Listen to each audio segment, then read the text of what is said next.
m'appelle Michel Dardenne. Je suis né en 59 et je suis d'origine gantoise, francophone. Et donc j'ai grandi dans une grande famille, 6 enfants, fils d'un papa médecin. Donc voilà, dans une grande maison bien aisée. J'ai été pendant 13-14 ans dans la même école maternelle, primaire, humanité. Voilà, on a été éduqués de façon un petit peu dure, même sévère.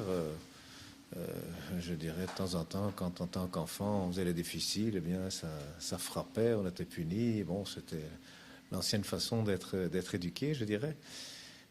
Donc de temps en temps, on avait des disputes, ça pétait les plombs de temps en temps. Enfin bon, comme voilà, toutes les familles se passent. Hein. Et alors j'ai eu en fin de ma jeunesse, j'ai eu un événement qui a un petit peu bouleversé ma vie, c'est-à-dire j'ai eu un accident de voiture.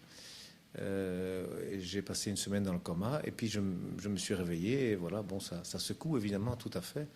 Entre mes 18 et 25 ans, j'ai dû réapprendre toute une série de choses. Voilà, physiquement, je n'avais rien, mais j'avais eu un choc. Et donc voilà, une commotion cérébrale, c'est voilà, on frôle la mort, on se dit, tiens, on remet tout en question. C'était un moment où j'observais.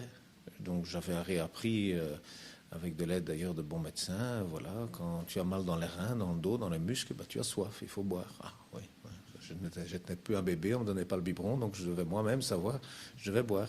Dans un premier temps, j'ai essayé de comprendre comment doit fonctionner un être humain, c'est-à-dire un être humain, il a des besoins physiologiques, il faut dormir, il faut se lever, il faut vivre un rythme, et puis il faut étudier, donc il y a toute une série de choses que j'ai dû réapprendre, reprendre comme habitude. Bon, c'était parti, je ne savais pas très bien comment je vais faire, même si je n'avais rien oublié de tout ce que j'avais appris, les maths, le latin, la grammaire, enfin je veux dire, tout ça je connaissais bien, mais j'ai dû réapprendre tout ce qui est conditionnement. Alors est-ce qu'à ce moment-là, vous avez eu une crainte vous avez eu peur de la mort? Non, je n'ai pas eu peur de la mort, enfin moi je me suis réveillé, c'est-à-dire je me suis dit, voilà, j'ai été presque mort, et puis j'observe les gens, et puis je dis, qu'est-ce qu'ils font les gens? Et puis je voyais des gens, ah oui, on sort, et pendant 8 heures ou 10 heures, toute la nuit, on boit un verre, et on ne discute même pas parce qu'il y a trop de musique. Je me dis, c'est quoi ça?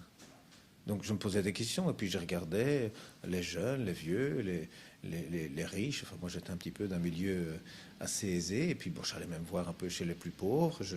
Donc j'avais plus aucun tabou, hein, j'allais partout. Et puis j'observais, et je dis, ah, il y a des gens qui s'énervent. Ah, c'est bizarre. Puis il y en a d'autres qui boudent, et puis il y en a d'autres qui sont sages, et puis il y en a d'autres qui se foutent des autres pour se protéger eux-mêmes, qu'on se foute d'eux-mêmes. Enfin, je voyais des tas de comportements, et je disais, ben, il y a des tas de comportements qui ne font pas plaisir. Et donc j'ai dit, tiens, celui-là il ment, celui-là il se fout des autres, celui-là il se fâche, et ça se termine en dispute. C'est quoi tout ça? Ça n'a pas de sens. Parce que, je veux dire, quand on a frôlé la mort, qu'est-ce qui compte finalement? Tout ce qui compte, c'est d'essayer de se faire plaisir l'un l'autre, d'avoir une vie harmonieuse, pleine d'amour. Il n'y a que ça, quoi, se faire du bien. À quoi ça sert autrement de vivre? Et alors je me posais des questions. Qu'est-ce qu'on fait là? Pourquoi on est là? Puis mes parents s'éloignaient de la religion. Ils avaient été très catholiques. Et je me dis, tiens, c'est quoi finalement? Ah oui, la religion, c'est pour les enfants. Ouais. Saint-Nicolas, c'est pour les enfants, mais la religion, c'est quand même pas la même chose. Je cherchais, et puis l'éducation catholique, c'est une éducation où voilà, on s'amuse, des belles chansons, on lit des beaux textes. C'est pas vraiment dans le sens où Dieu a dit il faut faire comme ça, et puis Dieu il a dit aussi que si on fait pas ça ou qu'on fait des mauvaises choses, on sera puni. Donc c'est pas comme ça le catholicisme. Le catholicisme, c'est plutôt voilà, on fait des bonnes choses ensemble. Il y a tout un rite, toute une culture. Voilà, des retraites, les dimanches, les communions, les mariages, il y a des tas de choses, des fêtes amusantes. Mes parents sont très cultivés sur la religion, et puis mon père, de temps en temps, il racontait, hein, oui, Job, il a dit comme ça, Salomon, comme ça, il racontait Moïse, etc. Et donc il racontait des choses, mais je ne trouvais plus les réponses par rapport à tout ce que je voyais. J'étais confronté à des tas de choses, je me remettais en cause, voilà, tout mon conditionnement était parti et je n'étais plus un enfant, j'étais un adulte. Je n'avais plus peur des autres, comme un enfant peut avoir peur de quelqu'un. Non, je dis, ah, tu t'énerves sur moi. J'observais, je dis, pourquoi tu t'énerves? Ça sert à quoi? C'est quoi que tu recherches? On voit, c'est de l'impulsion. Alors, on commence à lire des livres et Kant et Freud. Et, enfin, on cherche, hein, tout ça pendant que je faisais des études de marketing et de finance à côté. Je cherchais, j'essayais de voir mais à quoi ça sert tout ça. Je m'intéressais un peu à la psychologie d'entreprise. Tout ça, voilà. On finit ses études, on trouve du boulot, on se marie, un enfant, deux enfants, trois enfants. Voilà, on est confronté aussi, on doit éduquer les enfants. Ah oui, mon père, il me frappait quand je criais. Ben, je dis non, c'est pas bien.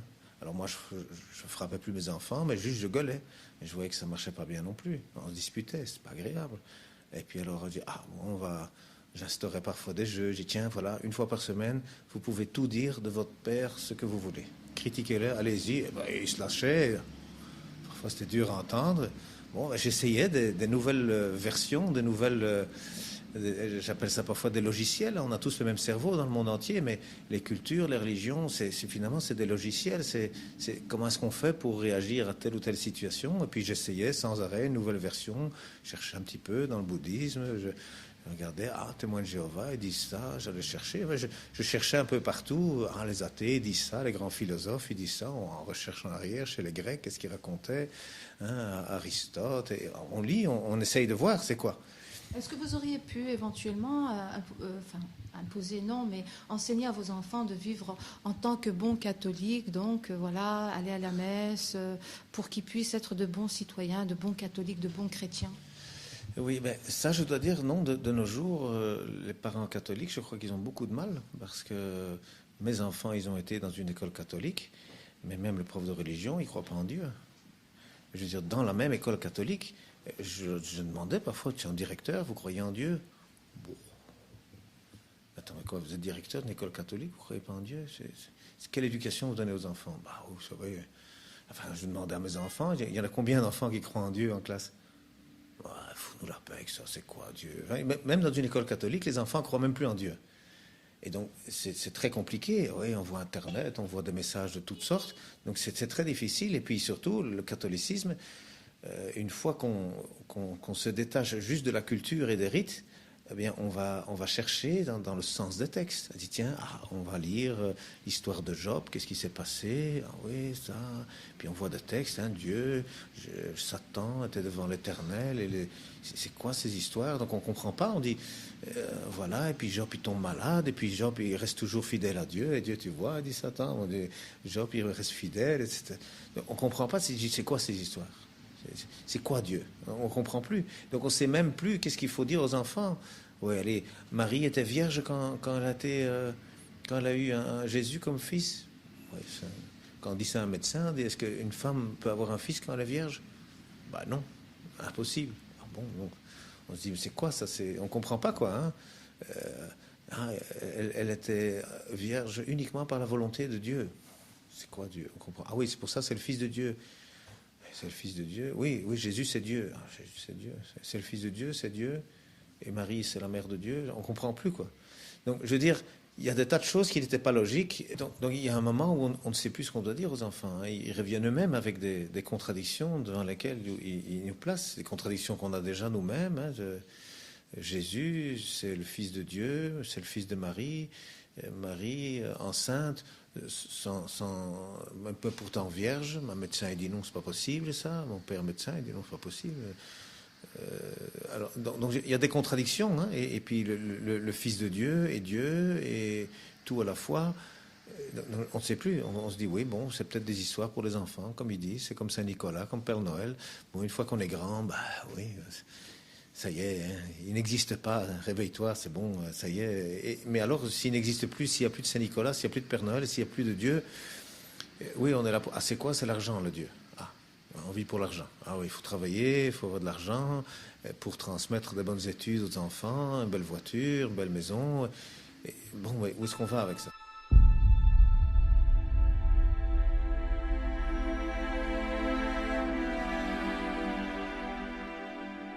Vous êtes épanoui, vous avez une bonne situation, je veux dire, professionnelle, familiale, mais cette question, elle reste au fond de vous.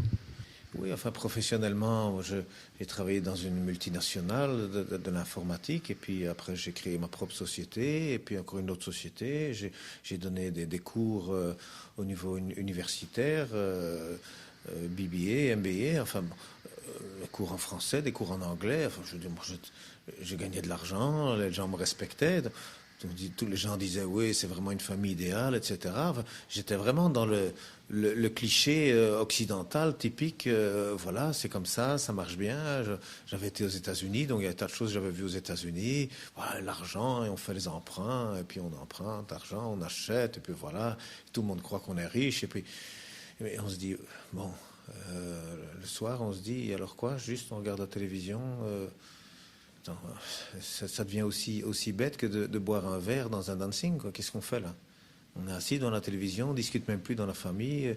Chacun se bat pour son programme, et puis il faut une télévision dans chaque chambre. Je dirais, où est l'amour dans tout ça? On ne comprend plus. Et puis alors, voilà, j'ai été confronté avec des rencontres aussi. Voilà, on rencontre des musulmans. J'ai rencontré des juifs, des hindous, des gens qui suivent l'hindouisme ou le yoga. Enfin, il y a des tas de choses. On ne sait plus c'est quoi la religion, c'est quoi la culture. On mélange tout ça. Hein. Et puis alors, on découvre des musulmans. Alors, évidemment, les musulmans, déjà, on s'en méfie un petit peu parce que qu'est-ce qu'on en dit à la radio, à la télévision? Des fondamentalistes, des terroristes, des istes de quelque chose.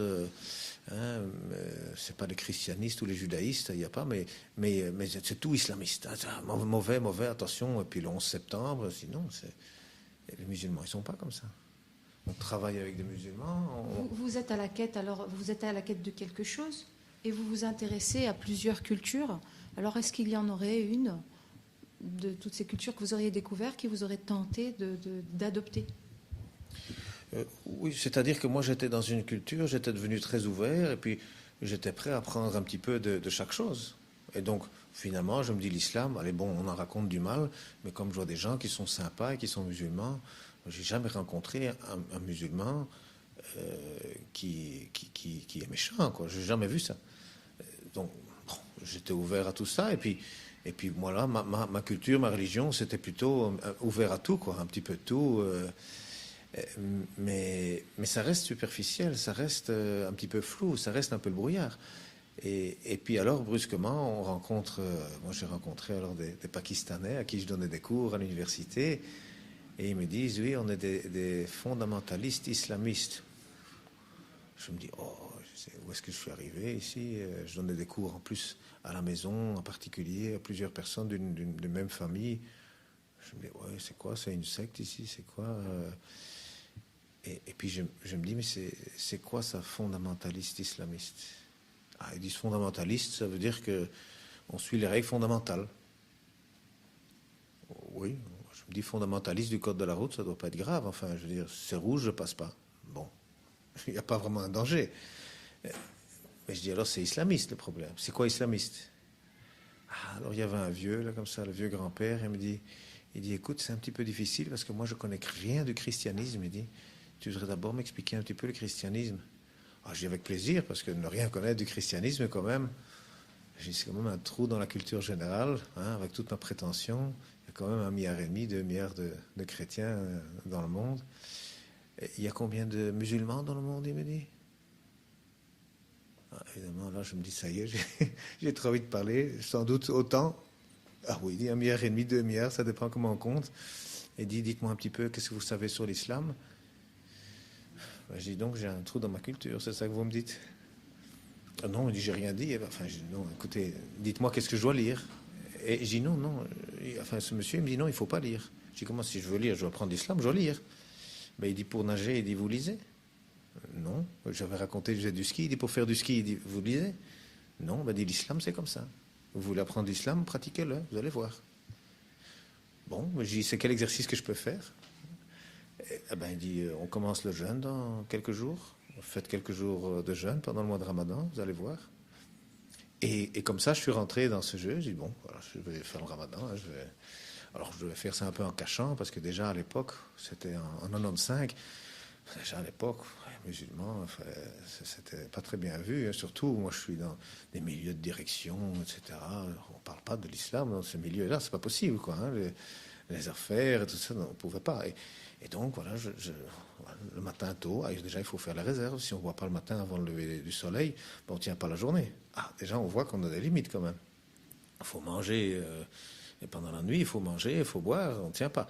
Et puis, mais quand même la journée, même si on a bu, on a mangé avant, on a faim, hein, on a soif. Et puis on voit des gens qui boivent, qui mangent.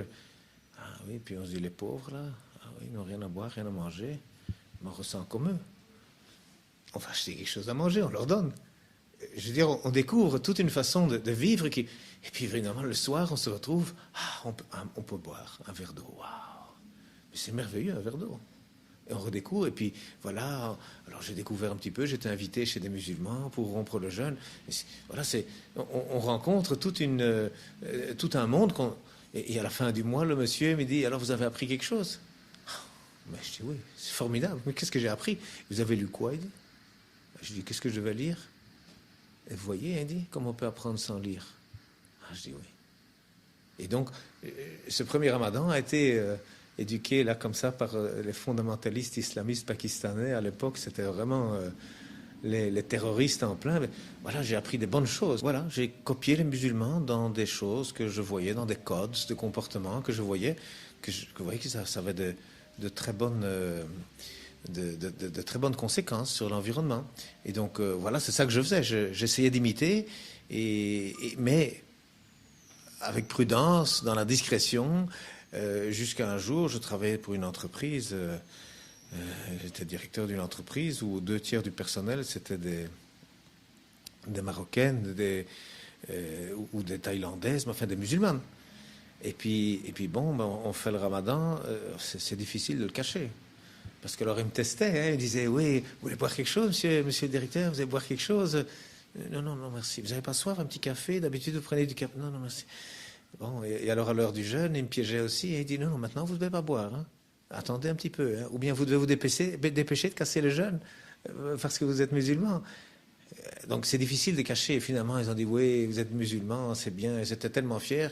Et puis, elles ont dit ça à tout le monde. Oui, le directeur, il est musulman, etc. Enfin, moi, je pratiquais ça sans vraiment dire je suis musulman. Hein. Je pratiquais ça parce que ça fait du bien.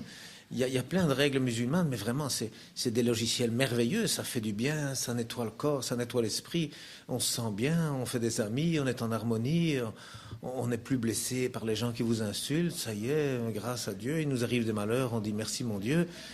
C'est une leçon, je l'apprends, je vais... Et puis alors, des difficultés, on cherche. Et alors, j'ai commencé à lire le Coran aussi. Hein, enfin, on peut pas cacher ce genre de choses à sa femme. Admettons que dans la boîte, oui, d'accord, le personnel va s'en douter. Mais votre épouse, votre femme, comment est-ce que vous avez fait pour lui cacher ça? On cache, c'est-à-dire que plutôt que de rentrer avant le coucher du soleil et d'attendre le coucher du soleil pour manger, eh bien, je disais, j'ai encore du travail et je rentrais tard. Hein, donc, on trouve toujours des trucs pour ne pas montrer. Et puis pendant le week-end, alors le week-end, je laissais tomber un jour, je dis, je vais rattraper après. Voilà, on essayait de ne pas provoquer des... Parce que c'est pas bien dans la société la non musulmane, c'est mauvais. Pour prendre un terme musulman, c'est presque haram d'être musulman. Enfin, c'est très bizarre. C'est pas bien. On peut pas croire en Dieu. Il faut manger du cochon, il faut boire de l'alcool. Mais ça sont des bêtises, tout ça évidemment. Hein. Ça ne sert à rien. Il y a des pièges dans tout ça. Et puis on pète les plombs, et puis on se dispute, et puis on se sent pas bien. Et donc, quand on est musulman, non, on boit pas d'alcool, ça y est. On ne déconne pas, on ne dit pas des insultes, et puis quelqu'un nous insulte, on répond par une gentillesse, et puis voilà, je veux dire, en famille, avec les amis, tout ça devient brusquement des logiciels qui fonctionnent très bien. Hein, je compare ça parfois à Windows. Les premiers Windows, ça se plante tout le temps, l'écran bleu, Ctrl-Alt-Delete, et puis bon, les nouveaux logiciels, ça se plante plus, quoi. Je veux dire, peu importe, les jeux, les logiciels qu'on met, ça se plante plus, c'est stable. Et donc c'est ça que j'ai... je fais parallèle avec l'informatique parce que c'était mon métier, mais voilà, comme dans le temps, d'ailleurs, tout le monde disait Internet, c'est mauvais, c'est mauvais, c'est mauvais, et puis brusquement, on se dit, ah oui, il y a plein de bonnes choses dans Internet.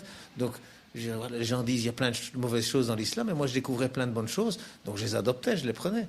Et voilà, et ça m'aidait, et jusqu'au beau jour où finalement, j'adoptais tellement de choses que brusquement, tout le monde dit, ça y est, Michel Dardenne, il est musulman. Oui, justement, donc ce sont vos employés, votre personnel dans la boîte qui ont un peu jasé. Comment ça s'est passé? Oui, alors, bon, dans la boîte, évidemment, c'était très très bien. Mais alors, j'avais engagé un commercial que j'avais engagé et il habitait dans le village d'où j'étais, enfin, Saint-Nivestrem, Saint-Martin, la Thème Saint-Martin, je veux dire, il y a plein de gens riches, etc. Et moi, j'étais connu, là, j'avais plein d'amis, et puis lui aussi, il connaissait plein de gens, et puis lui, brusquement, waouh, tu te rends compte, Michel Dardenne, les musulmans, et chaque fois qu'il allait dans un café, au restaurant, il disait ça à tout le monde. Tu connais la dernière, Michel Dardenne, il est musulman, ouais, t'as un frère, il est musulman. Brusquement, en une, deux, trois, ça a été comme une traînée de poudre. Je me dis, attendez, laissez-moi un peu tranquille, quoi. Musulman, et alors quoi? C'est spécial. Je veux dire, je suis chrétien toujours et j'ai appris des choses en plus. Ah, il y a aussi encore le prophète Mohammed, sallallahu alayhi wa sallam, que lui aussi, il a ajouté des choses, d'ailleurs, comme Jésus l'avait annoncé, parce que Jésus l'annonce, il dit, je dois partir, un autre viendra après moi, je ne peux pas vous le dire maintenant, parce que vous n'êtes pas prêts. Donc c'est marqué dans la Bible. Hein, et on dit, bon, ah oui, c'est là, ah, on a appris les nouveaux logiciels, c'est bien, et puis brusquement, tout le monde dit, ça y est, il est fou. Bon, alors oui, ça a été même violent, parfois. Oui, Alors, quelles ont été les conséquences? oui, alors évidemment, il y a des gens qui aiment l'argent. Et brusquement, ça devient une bonne raison de dire il ne faut pas donner d'argent à Michel. Il faut lui prendre, il faut tricher avec lui. C'est un ennemi, c'est un traître. Et puis brusquement, on se retrouve avec des tas. Et puis, qu'est-ce qu'on ne dit pas sur les musulmans? Et puis, j'avais été en vacances un jour au Maroc. Et puis donc, j'avais envoyé de l'argent pour payer la location là-bas. Enfin, j'avais cherché un appartement sur Internet. Et ça y est, mon banquier, qui connaît mon frère, il avait dit, ton frère, il envoie de l'argent au Maroc, il finance Al-Qaïda. Donc, mais des bêtises, hein. Et alors les gens commencent à parler, ça va à toute allure, le ragot. Qu'est-ce qu'on peut faire contre le ragot? Les gens parlent, ils disent du mal, ils ne le disent pas en face, ils disent derrière le dos. Et puis brusquement, le banquier dit, mais c'est quoi? Et puis on est sur des listes à suspecter, attention. Et puis... Donc ça a été très loin, cette traînée de poudre qu'on a fait à partir de votre société même. Oui, parce que finalement, la société n'appartenait pas à des musulmans. Et puis, les actionnaires de la famille, d'ailleurs, ils ont dit, écoute, l'islam, c'est bien pour les ouvriers, mais pas à ton niveau, quoi. Hein.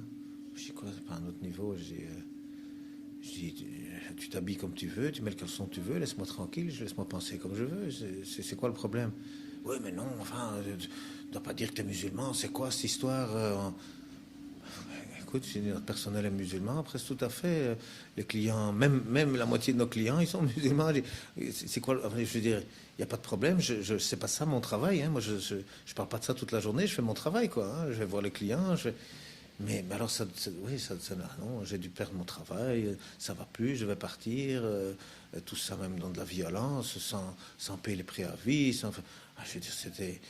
J'allais à la banque, je dis oui, bon, je vais recommencer un petit quelque chose. Ah, non, même là, je pouvais même plus emprunter de quoi acheter une machine à laver alors que j'en gagnais 10 par mois. Il y avait brusquement autour de mon nom, c'était plus possible. Je me dis, mais d'où ça vient tout ça? C'est quoi? On ne comprend pas. Et j'avais même un ami, il travaille au service secret, etc. Il a dit, ouais, attention, qu'est-ce que tu fais, devenir musulman? On doit prendre un fusil pour t'accueillir. Je dis, mais qu'est-ce que vous dites? Ouais, même des vieux amis. Il dit, mais enfin, toi, un homme tellement gentil, tu deviens musulman, tu vas devenir violent, c'est quoi? Qu'est-ce qui vous prend? Il n'y a pas de problème. J'ai dit, c'est compatible avec moi, je suis gentil, oui, mais l'islam, c'est comme ça. Donc, je veux dire, je ne comprenais pas. Et puis, brusquement, on est rejeté de partout. Puis, on se retire un petit peu. On dit, c'est quoi? On n'a pas envie de discuter de ça toute la journée. Et puis, on perd son travail. Et puis, il y a un tas de gens qui vous mettent des bâtons dans les roues. Et puis, bon, on se sent plus bien. Hein. Oui, sans jeu de mots, ça a été une réelle descente aux enfers. Oui, professionnellement, oui. Professionnellement, oui, mais... voilà, j'ai comme ça été poussé un petit peu. Alors, il y a des gens qui m'ont dit, écoute, si tu veux, viens au Maroc, il y a de bonnes choses à faire là aussi. Même des Français qui me disaient, viens en France. Bon, je me suis dit, bon, ben, bon. Allez, j'avais travaillé 2 ans en France déjà aussi. J'ai dit, tiens, je vais aller au Maroc, hein, comme ça, je vais apprendre un peu l'arabe, je vais apprendre ce que c'est. Et puis, je suis allé travailler là-bas, tout en gardant les contacts ici, évidemment. Hein, et enfin, ça sont des changements. Bon, parfois, il faut les faire parce qu'on est poussé. Il y a des disputes dans la famille, il y a des disputes quand on voit les gens ils parlent que de ça.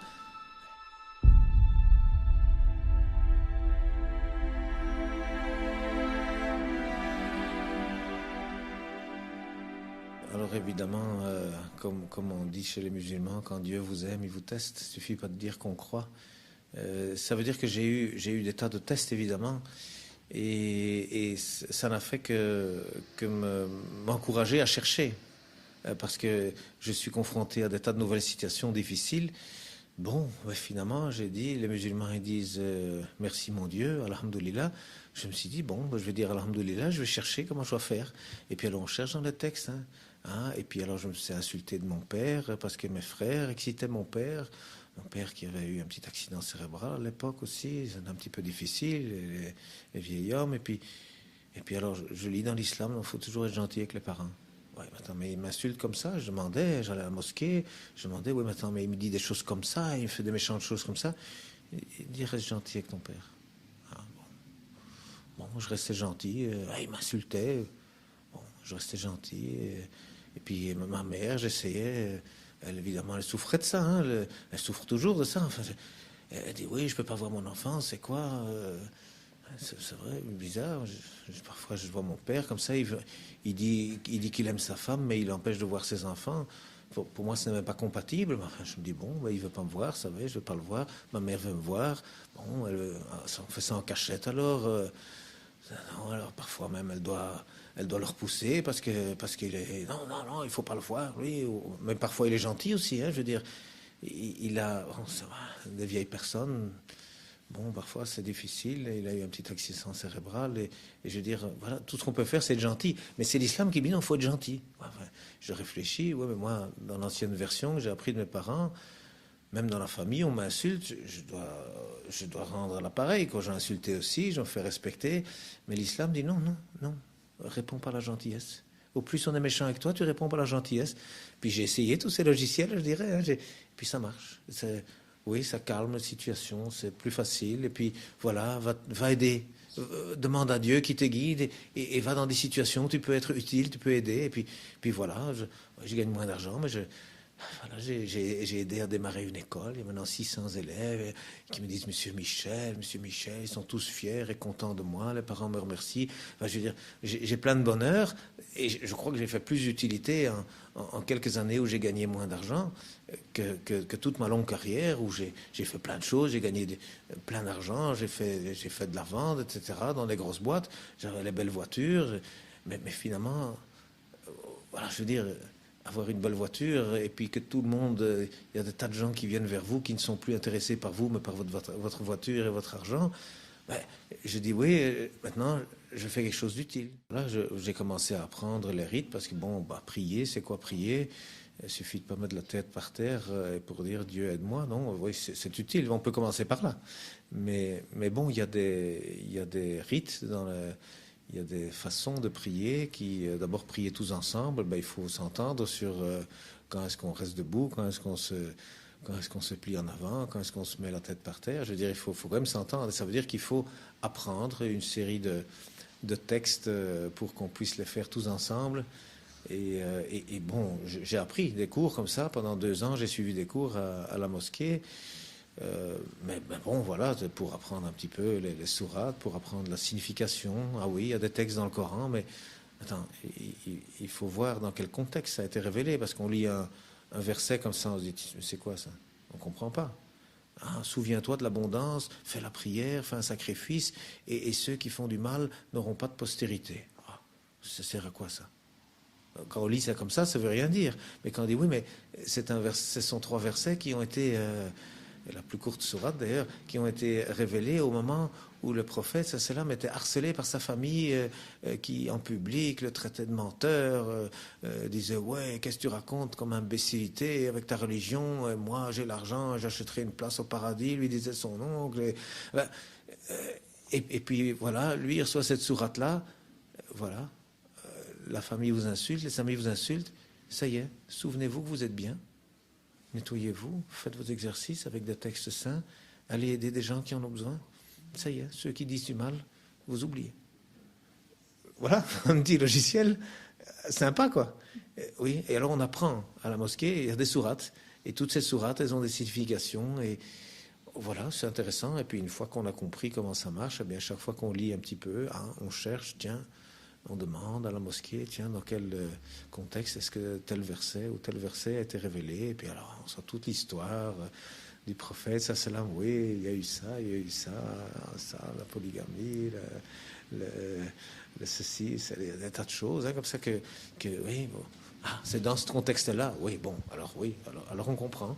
Et c'est ça qui est intéressant, c'est que j'ai appris comment lire le Coran. Parce que si on ne sait pas, on voit un texte, on se dit, c'est qui ça? C'est de la prose en arabe. Bon, c'est joli en arabe, maintenant je sais, j'ai appris un peu d'arabe, mais quand on n'est pas arabe, on se dit, c'est quoi ce texte? Ça ne veut rien dire. Donc, je veux dire, c'est difficile. On voit des traductions qui, en plus, ne sont pas toujours tout à fait justes. Hein, les traductions, ce n'est pas facile. Donc, si on ne connaît pas le contexte, on ne comprend pas pourquoi ça a été écrit, cette sourate. Et alors, on découvre ce qu'on appelle les hadiths, c'est-à-dire l'équivalent, au fond, de la Bible, Ancien Testament et Nouveau Testament. Et puis, les hadiths, je ne sais pas comment il faut dire, le dernier testament, mais comme le Nouveau Testament, c'est tout autour de Jésus, hein, paix sur lui, eh bien, les hadiths, c'est le même genre de texte autour du prophète Mohammed. Et donc, voilà, c'est agréable de découvrir à travers l'exemple du dernier prophète, comment, dans telle situation, comment il faut faire, telle situation, est-ce que ça c'est bien, est-ce que ça c'est pas bien, et puis voilà. Quand est-ce que vous avez décidé de proclamer votre appartenance alors à l'islam? Oui, enfin, je ne sais pas si j'appartiens comme ça. Finalement, on se rend compte que on est musulman, simplement. Je veux dire, musulman, c'est quelqu'un qui est soumis aux règles universelles, qu'on appelle ça l'architecte, Dieu, je ne sais pas, moi, l'univers, peu importe comment on appelle ça, il y a des règles. Il y a des règles, l'homme a été créé, que ça s'est fait petit à petit par évolution, enfin, apparemment, il y a une intelligence derrière tout ça, mais voilà, il y a un manuel d'utilisation à respecter. Et si on suit ce manuel d'utilisation, les messages de Dieu qui viennent depuis Noé, Abraham, Moïse, Jésus, paix sur eux, le dernier prophète Mohammed, on reçoit des messages, et ces messages, mais vraiment, quand on les suit, eh bien, on vit en harmonie, oui, c'est parfois difficile, il faut faire son possible, il faut apprendre tout le temps, mais il y a toujours des bonnes issues à long terme. Tandis que souvent, dans ces vieux modes de fonctionnement, il y a des tas de choses très attirantes. Tu dis, ah ouais, on peut faire un emprunt, on a une grosse bagnole, belle maison. Et puis, ah oui, et puis quand ça va moins bien pour le travail, ah oui, il faut payer maintenant. Ah, ça devient dur, alors on doit vendre la maison. Je veux dire, on voit que finalement, quand on respecte les règles que Dieu nous a imposées, ça marche mieux. Je dirais, c'est comme l'architecte, c'est comme l'ingénieur qui fait une voiture. Mais il sait quelles sont les limites de la voiture. Il dit, il faut rouler comme ça, il faut la chauffer doucement, il faut la rôder. Il ne faut pas freiner trop brusque dans le tournant doucement. Attention, si le terrain est cabossé, doucement, ça doit casser l'amortisseur. Quand on respecte le guide d'utilisation de l'ingénieur qui a conçu la voiture, elle va fonctionner longtemps. Et puis si on dit non, voilà... j'ai une belle voiture, elle est chère, donc je vais faire du tout-terrain, je vais tout casser. Elle casse alors, hein, puis on tombe en panne, et puis on a des misères. Et donc c'est ça, je veux dire, le message de Dieu, il nous explique, voilà, l'être humain fonctionne comme ça. Il nous a créés, il sait exactement, dans les moindres détails, comment ça fonctionne. Et puis si on fonctionne selon son conseil, eh bien, oui. Et alors je m'identifie aux musulmans, il y a de la misère, on nous insulte, on nous raconte des mensonges sur nous, et puis il dit, oui, merci mon Dieu, on endure les épreuves, et puis on tâche de faire son possible, on verra bien, Dieu nous récompensera comme il l'a décidé. Alors les parents, votre père l'a mal pris. On en revient à votre vie familiale avec votre épouse et vos enfants. Comment est-ce qu'ils ont reçu la nouvelle? Oui, alors évidemment, comme moi, finalement, j'ai quitté la Belgique, alors j'étais, je l'avoue, dans un mode de fonctionnement qui n'était pas toujours parfait. Et donc même avec ma femme, mes enfants, c'était difficile. Et je veux dire, le fait de m'être approfondi dans l'islam, bon, maintenant, mes enfants, par exemple, me disent, oui, c'est très bien pour mon équilibre, je suis beaucoup mieux qu'avant, je suis beaucoup plus sympa, plus gentil. Ils me disent que l'islam m'a fait beaucoup de bien. Mais bon, par exemple, j'ai une épouse, elle n'a jamais accepté. Ça veut dire, ouais, mais est-ce que pour ça tu dois prier dans la chambre? Pourquoi tu dois être musulman? Comme si c'est grave. Oui, enfin, tu appelles ça comme tu veux. Moi, je prends des logiciels, ils sont tous là. Face à toutes ces difficultés que j'ai eues depuis ma semaine de coma, j'ai cherché dans tous les livres, et puis brusquement, je trouve ce Coran, et tout est dedans. Tout est dedans. Pour chaque situation, il y a la bonne solution. J'en ai pas trouvé de meilleure. Je continue à lire ailleurs, je continue à lire la Bible, il y a plein de choses, il y a des tas de choses dans la Bible qui ne sont pas dans le Coran. Je conseille parfois aux musulmans, lisez, il y a de bonnes choses dans la Bible. Surtout que la correction et le bon résumé se trouvent dans le Coran. Parfois, il y a des petites contradictions. On dit non, c'est juste, il y a des choses pas logiques dans la Bible et elles sont corrigées dans le Coran. Mais je continue à lire tout ça. Et puis, non, chaque fois, la solution, elle est dans le Coran ou dans les hadiths. Mais justement, comment est-ce qu'on peut vivre une situation comme ça avec un conjoint qui ne comprend pas cette adhésion à une religion qui fait peur? Comment est-ce que vous vous y prenez? Alors, est-ce que vous prenez patience ou est-ce que vous essayez de lui parler? Est-ce qu'elle est prête à vous écouter ou est-ce qu'elle garde des préjugés difficiles à effacer? Oui, c'est-à-dire que ça a été assez difficile de maintenir la relation. Et je dois dire qu'à un certain moment, par exemple, j'ai été bloqué pour des raisons administratives. J'étais bloqué au Maroc. Et parce que normalement, je revenais tous les 3 mois, 4 mois, je revenais. Et alors, ce qui est très amusant, c'est que j'ai été bloqué alors pendant 6 ou 7 mois. Et je ne pouvais pas revenir. Enfin bon, on est bloqué, hein, c'est comme ça. Et voilà, il y avait une carte de séjour qui était expirée, il fallait attendre, c'était le ramadan, les congés. Enfin, bon, on est bloqué, et puis les vacances passent, et puis il faut recommencer à travailler. Donc c'était difficile. Et alors, quand je suis revenu, elle m'a dit, oui, tu es resté plus de 4 mois parti, donc selon l'islam, tu as divorcé. Attends, tu veux pas l'islam? Tu me dis, l'islam. Donc c'était intéressant. C'est pas vraiment comme ça le hadith, elle avait été un petit peu vite. Mais bon, ça veut dire que, oui, ça veut dire que finalement, les relations ne tiennent pas toujours. Donc je veux dire, ça c'est comme ça. Et puis bon, l'islam, il donne une solution. Et puis voilà, on refait sa vie comme dans les règles de Dieu et on retrouve son équilibre. Donc tous les problèmes finalement que j'ai eus, j'en ai trouvé la solution dans l'islam.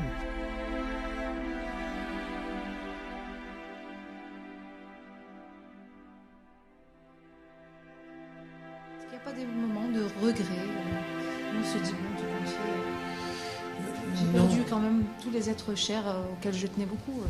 Évidemment, mes parents aimaient beaucoup les fêtes familiales avec les enfants, les petits-enfants. Et puis, il y a certains enfants qui ont mis des vétos. Ils ont dit non, Michel est là, pas question. Alors j'ai dit faites les fêtes sans moi. Alors ma mère a dit ça m'intéresse plus les fêtes s'ils sont pas tous là. Donc pour mes parents, je suis triste, évidemment. Je prie presque tous les jours. Le matin, je dis, mon Dieu, mais rends-leur ça. Ils méritent ça. Enfin, ma mère, elle a été dévouée toute sa vie. Donc, on ne sait pas toujours pourquoi est-ce que Dieu leur fait ça. Mais enfin, bon, on a les solutions. Avec l'islam, finalement, on a les solutions. Et puis, on reste gentil avec qui il faut. Et puis, on ne se laisse plus marcher sur les pieds. Et puis voilà, ça veut dire que, de toute façon, si on reste près de Dieu, il a la solution pour nous. Ça veut dire que peu importe qui on perd, ça n'est peut-être qu'une perte temporaire, il faut attendre Dieu, il nous a réservé quelque chose, on ne sait pas ce que donne l'avenir. Et de toute façon, on ne peut plus quitter Dieu. Et ça n'est pas possible, parce que si on quitte tous ces logiciels, on se retrouve à se disputer, à se planter sans arrêt pour juste avoir de l'argent sur son compte, belle voiture, et puis attirer tous les voleurs. Donc je veux dire, non, on ne peut plus retrouver ça, on ne peut plus être... comme avant, on ne peut plus quitter toutes ces bonnes choses qu'on a acquises, n'est-ce pas? Vous avez retrouvé une paix intérieure? Oui, évidemment. Beaucoup plus solide qu'avant, beaucoup plus heureux qu'avant. Je gagne 10 fois moins qu'avant. Bon, oui, c'est comme ça. Je n'ai plus les belles voitures, je ne vis plus dans les belles maisons, je n'ai plus les beaux voyages. Bon, mais Dieu me donne d'autres choses. J'ai 600 enfants tous les jours qui me disent « Ah, monsieur Michel, monsieur m'embrasse, ils sont contents. »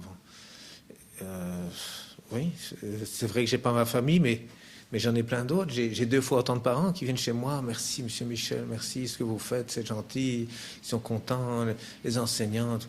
Bon, en plus, j'ai eu l'occasion d'écrire un livre, un rêve que j'avais depuis tout petit. Dieu, il m'a donné plein de choses.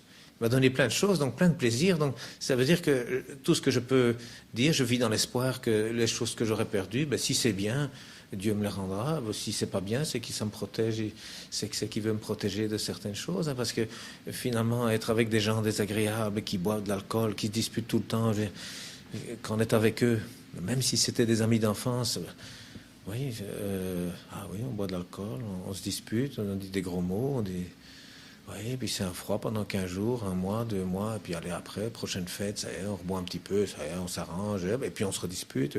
Donc je veux dire, de toute façon, c'est vide de sens tout ça. Donc si Dieu il nous en sépare, bon, ben, c'est que c'est bien d'en être séparé, et puis je sens que c'est bien d'en être séparé. Il y a des choses, il ne faut pas s'en approcher, parce qu'on est obligé de faire comme eux autrement. Et donc voilà, finalement, on redécouvre plein d'autres amis, plein d'autres relations. Et voilà, la vie c'est comme ça. Et grâce à l'islam, eh bien voilà, on adopte les bonnes routines, les bons logiciels pour fonctionner dans l'harmonie et dans la paix. Vous auriez là vos parents, qu'est-ce que vous auriez à leur dire? De toute façon, c'est Dieu qui ouvre les yeux des gens quand il le veut.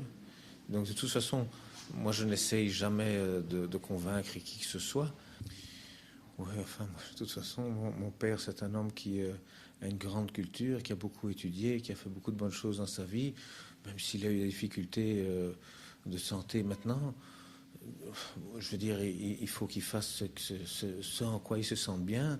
Et si, à mon avis, il ne se sent pas bien dans la situation actuelle, il a partagé de façon inégale ses biens envers ses enfants.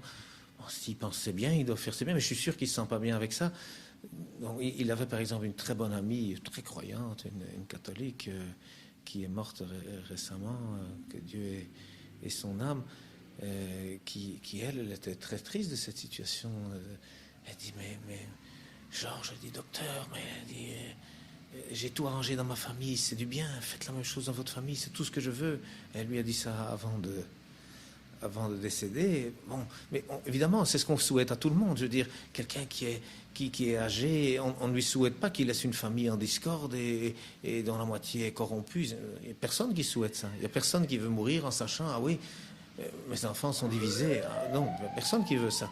Donc, ce que je veux dire, c'est que de toute façon, moi, je ne veux que du bien pour lui. On ne reste pas toujours mari et femme, mais on reste toujours enfant de son père, enfant de sa mère. Et puis voilà, c'est comme ça. On peut renier ses parents ou ses enfants comme on veut. Je veux dire, on ne peut pas casser ce lien.